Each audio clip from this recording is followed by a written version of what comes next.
Reform UK's latest conference had the energy of a party punching far above its weight, and that's exactly what the leadership wants.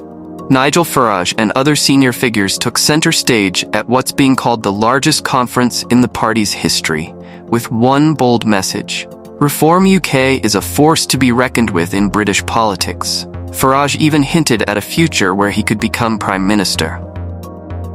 With just 5 MPs, it's a tall order, but Farage isn't backing down. He told members the sky is the limit and laid out some major policy changes to get them there. Speaking without notes, Farage took the stage to M&M's Without Me and a burst of pyrotechnics. However, the real surprise was his message. Reform needs to emulate the Liberal Democrats. Among his key announcements were the creation of hundreds of local associations and a restructure to give party ownership back to its members.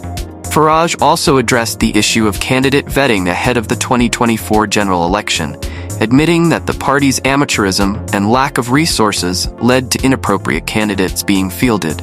He was clear: there's no room for extremists in Reform UK. Despite these efforts to project professionalism, the theatrics of the conference remained.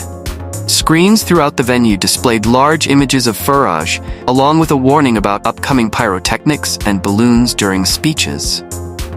The day was also filled with strong rhetoric, particularly from Reform's chief whip, Lee Anderson. He declared, "I want my country back," before theatrically ripping up a BBC license fee letter, igniting cheers from the audience.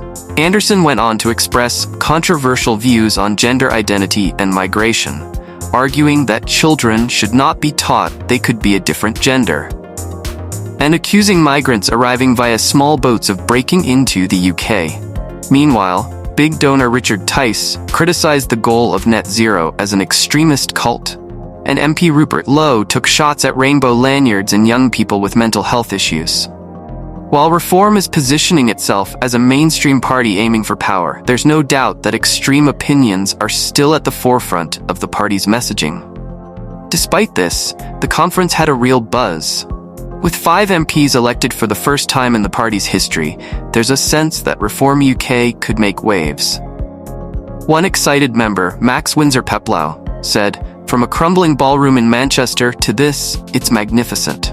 He noted the growth and resilience of the party through its highs and lows. The main stage was packed, and speeches were met with a full house and enthusiastic crowds. Even during lunch, the excitement didn't stop. Thanks for watching. Stay tuned for new news.